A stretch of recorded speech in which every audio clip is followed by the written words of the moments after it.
بيع العربون. لا يجوز للمسلم أن يبيع بيع عربون، والمسلم كالمسلم، أو يأخذ العربون بحال من الأحوال. لا يستلم العربون بحال من الأحوال. لماذا؟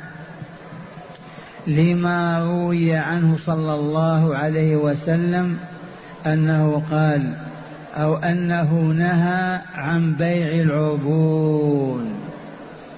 نهى صلى الله عليه وسلم عن بيع العربون، وصح هذا في الحديث الصحيح. نهى صلى الله عليه وسلم عن بيع العربون.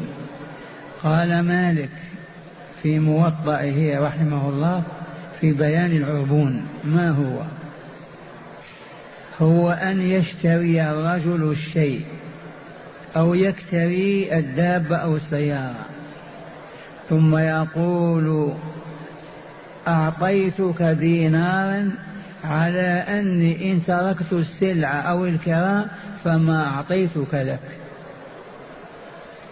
مرة ثانية يفسر لنا مالك رحمه الله بيع العربون الممنوع، فيقول: هو أن يشتري الرجل الشيء، أي شيء يشتريه، أو يكتري أي شيء يكتريه قبل أن يستلمه، ثم يقول: أعطيتك دينارا على أني إن تركت السلعة أو الكرام فما أعطيتك لك. فهمتم بيع العربون؟ هذه صورة من صوره. تشتري دابة سيارة، تكتري وتعطيه أولا 1000 أو 2000 وتقول: إذا أنا ما أكملت ولا أخذت هذا المبلغ لك.